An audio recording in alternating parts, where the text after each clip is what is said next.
Bismillahirrahmanirrahim. Assalamualaikum warahmatullahi wabarakatuh. Selamat pagi. Bertemu kembali dalam mata kuliah Sistem Pertanian Organik. Pada pekan ini kita akan membahas tentang pengendalian organisme pengganggu tanaman yang bisa diterapkan dalam budidaya pertanian secara organik. Yang menjadi dasar pemikiran yang pertama adalah bahwa pertanian organik ini memiliki tujuan untuk menghasilkan produk pangan yang sehat sekaligus menjaga kualitas lingkungan pertanian. Jadi kita tidak hanya menghasilkan produk pangan yang ketika dikonsumsi dalam kondisi sehat dan tentunya tidak berbahaya, namun juga kita juga menyiapkan agar lingkungan tempat budidaya itu menjadi lingkungan yang aman, berkualitas. Nah, setiap budidaya tanaman tentunya menghadapi potensi gangguan OPT. Kalau misalkan kita budidaya padi, OPT-nya misalkan ada tikus, ada hama wereng, dan seterusnya. Itu kan ada potensi-potensi yang bisa hadir kapanpun, termasuk juga misalkan penyakit ya. Nah, penggunaan bahan yang berbahaya bagi lingkungan pada sistem pertanian organik itu dihindari ya. Dan setiap organisme tentunya memiliki peran dalam ekosistem. Jadi kalau kita misalkan mengendalikan OPT dengan cara sintetik atau dengan cara konvensional, kita mengaplikasikan pestisida sintetik misalkan, maka ada peluang organisme non target itu menjadi terkena. Misalkan kita melakukan penyemprotan serangga, sebenarnya yang kita targetkan adalah serangga hama. Tapi karena insektisida yang kita gunakan itu spektrumnya luas misalkan, sehingga kemudian dia menyebabkan organisme non-target seperti laba-laba atau kupu-kupu dan seterusnya itu bisa menjadi terkena atau terkena dampaknya sehingga bisa mengurangi populasinya. Padahal mereka adalah salah satu contoh organisme yang penting dan tentunya sangat baik dalam mendukung upaya kita berbudidaya tanaman. Kemudian pengendalian OPT dilakukan secara terpadu dengan menekankan kegiatan preventif. Jadi biasanya dalam sistem pertanian organik itu kuratif kita eh, hindari ataupun jangan sampai kita melakukan upaya-upaya penyembuhan. Jadi kita betul-betul dari awal sudah melakukan upaya pencegahan sehingga kemudian tidak sampai terkena serangan hama dalam intensitas yang tinggi. Kemudian pestisida yang digunakan tentunya berbasis alami seperti nabati maupun hayati.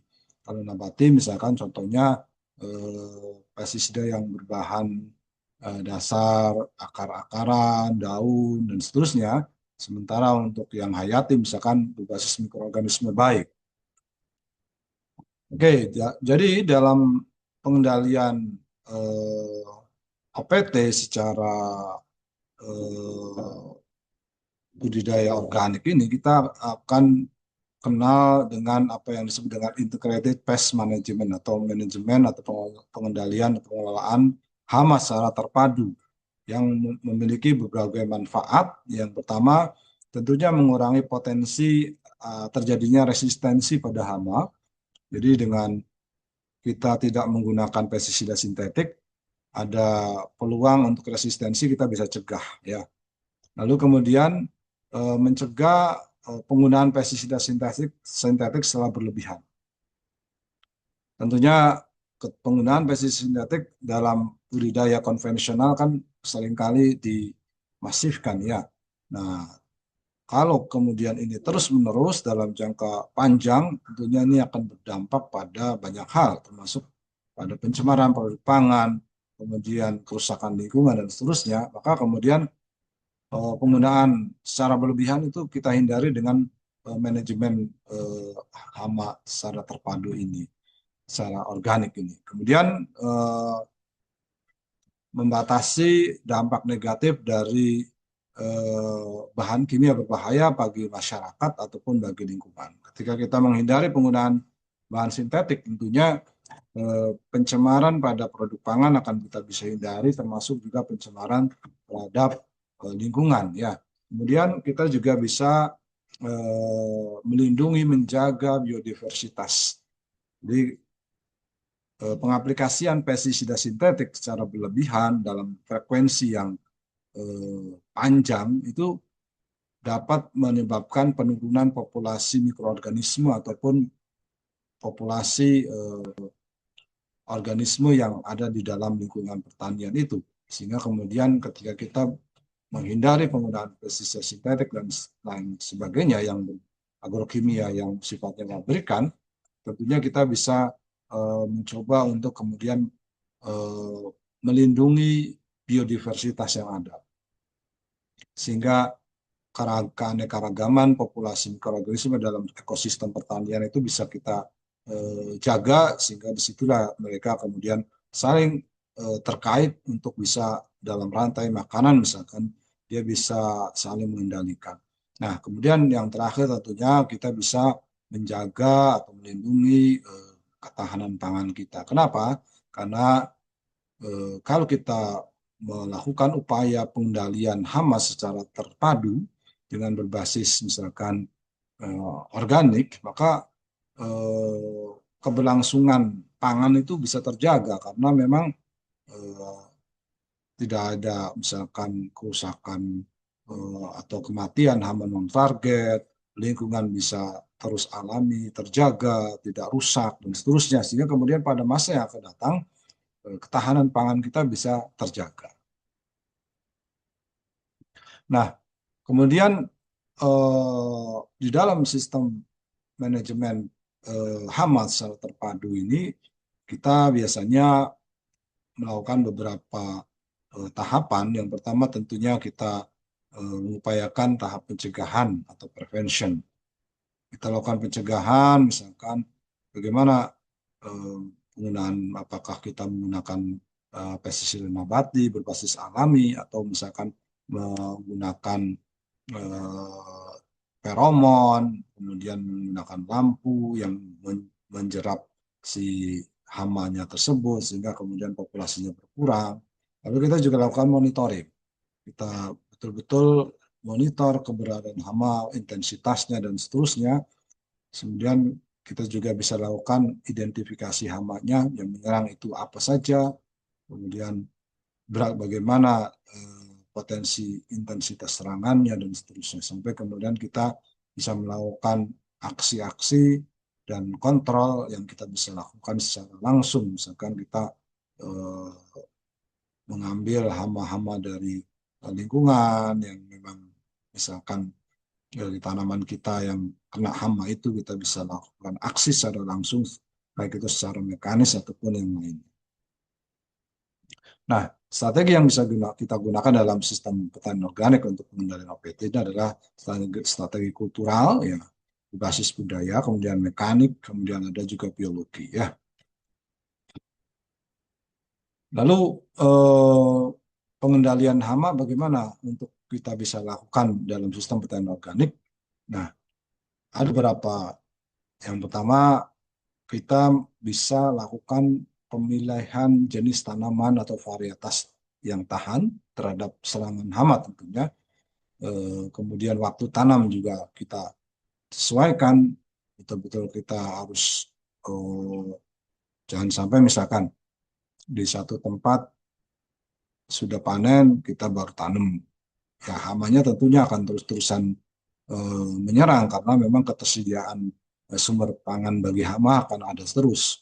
Jadi kalau bisa dalam sistem pertanian itu dilakukan secara serentak. Kemudian lokasi tanam. Lokasi tanam, kita pilih lokasi-lokasi tanam yang misalkan di daerah tersebut ada hama endemik tidak.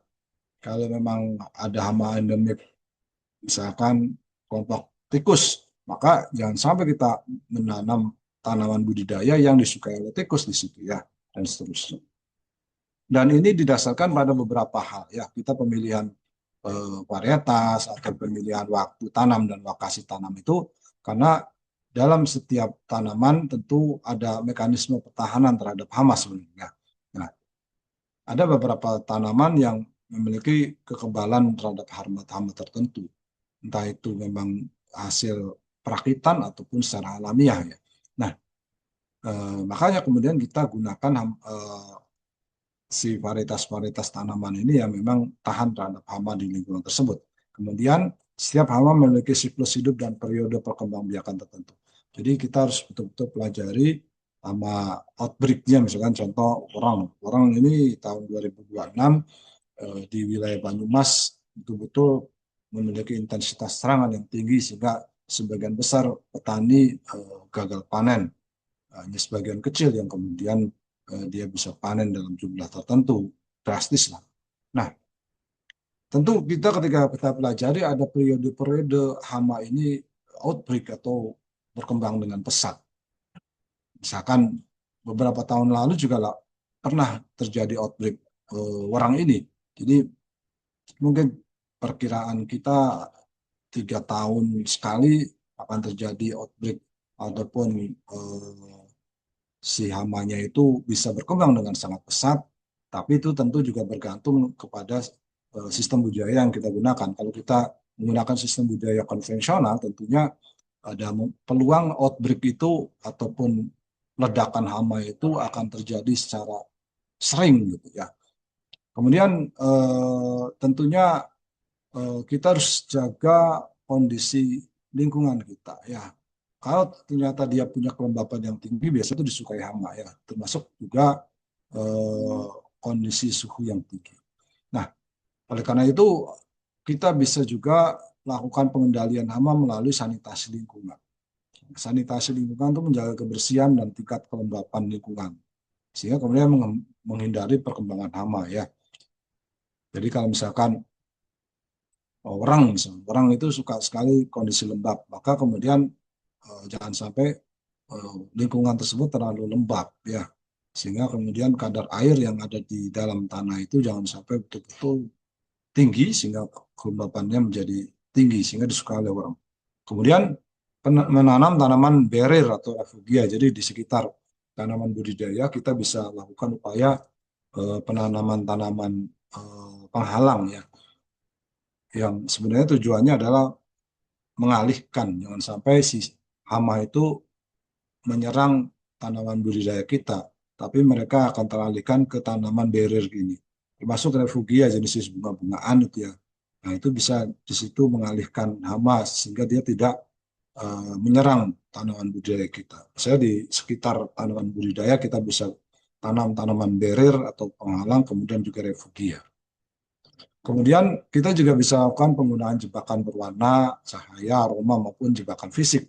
Kita bisa gunakan lampu, perekat kuning, feromon, ya ini feromon itu kan hormon ya, hormon seks untuk lalat buah misalkan. Dan bisa juga kita gunakan kalau pada padi kita tambahkan jaring ya, jaring burung, sehingga serangan burung bisa menjadi kita cegah.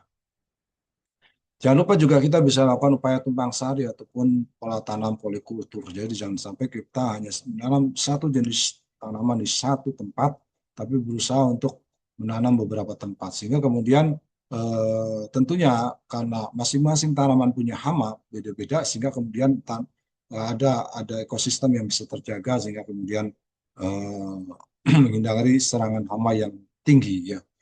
Misalkan memang saya bisa dilakukan dengan antara jagung misalkan dengan kacang tanah. Kemudian yang terakhir kita bisa manfaatkan insektisida berbahan alami seperti nabati ataupun hayati. Misalkan kita bisa gunakan Bevuria bassiana, kelompok jamur untuk kelompok misalkan serangga hama, ulat dan seterusnya. Kemudian juga kita bisa gunakan misalkan Bacillus thuringiensis untuk kelompok hayatinya ya. Kemudian nambati kita bisa gunakan misalkan buah maja, kemudian ya intinya bahwa nabati ini yang biasanya yang rasanya pahit dan kemudian juga dia panas ya. Sehingga kemudian dia akan dihindari oleh hama. Bagaimana dengan patogen? Patogen kan mikroorganisme yang menyebabkan penyakit ya. Jadi antara hama dan penyakit itu berbeda ya. Nah, patogen itu tentunya punya mekanisme pertahanan tertentu, outbreak perkembangbiakannya juga tertentu, lalu kemudian di setiap lokasi biasanya ada patogen-patogen tertentu. Maka bisa kita manfaatkan juga varietas tanaman yang tahan terhadap serangan penyakit misalkan.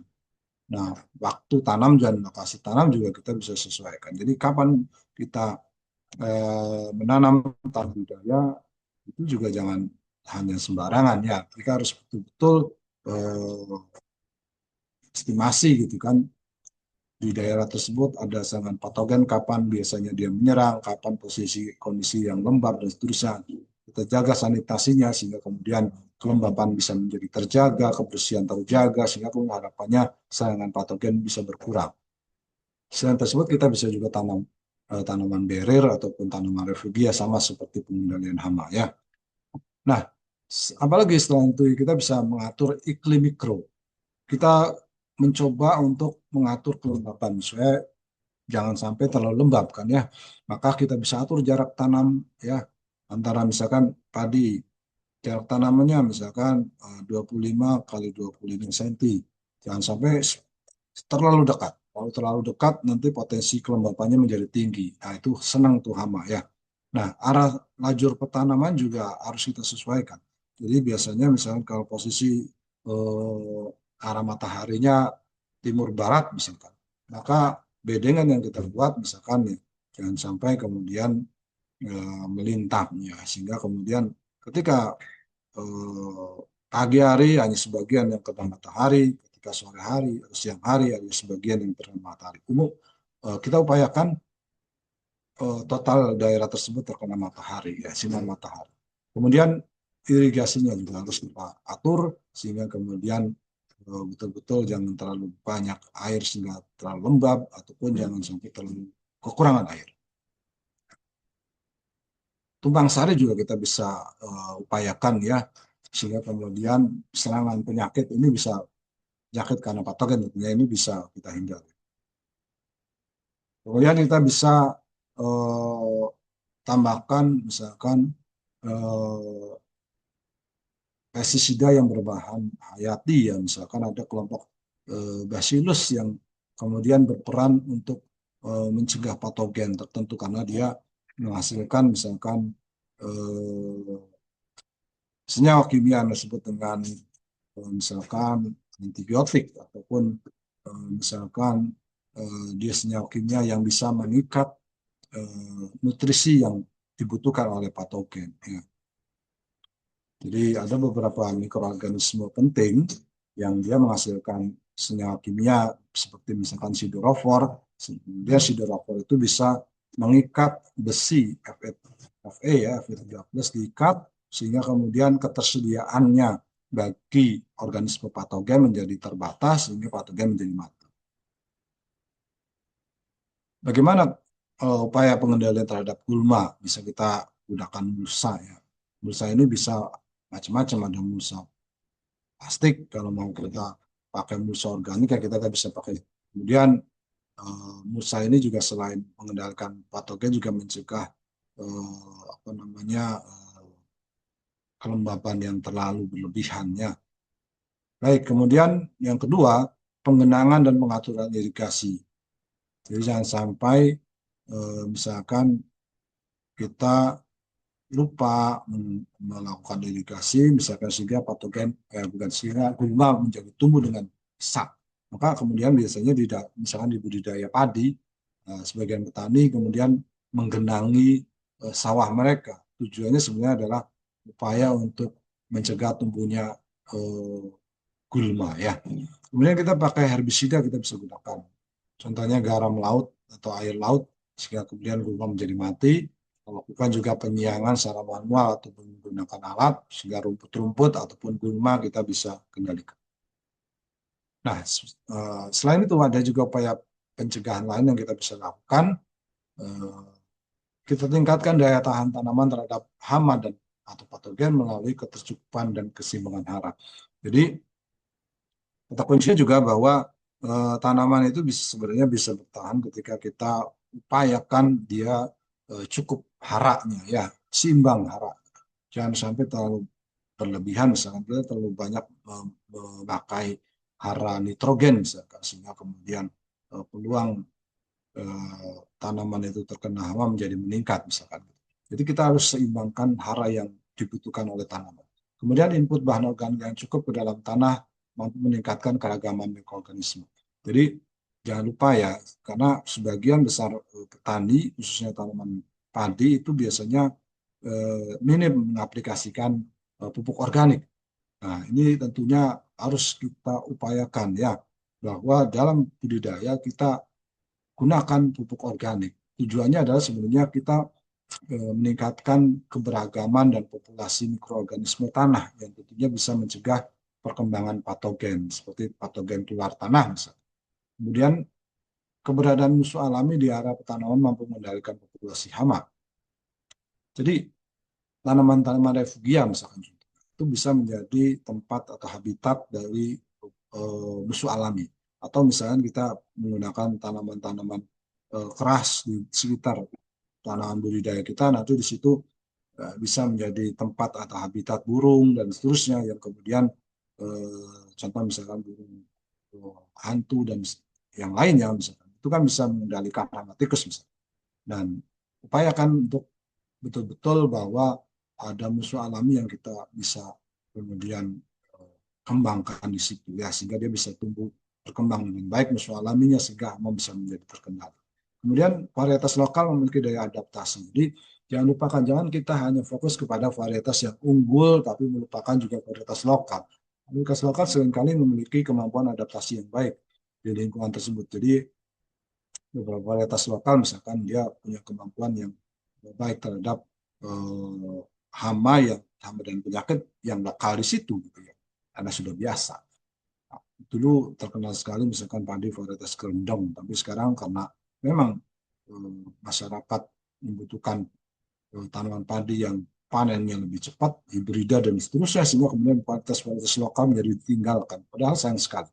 Varietas lokal ini bisa memiliki potensi, salah satunya adalah dia lebih adaptif terhadap organisme pengganggu tanamannya. Nah, itu yang bisa disampaikan terkait upaya pengendalian hama pada sistem pertanian organik. Nanti kita akan lanjutkan pada kuliah sesi berikutnya, yaitu kita bisa melakukan kuliah panen dan pasca panen. Terima kasih. Assalamualaikum warahmatullahi wabarakatuh.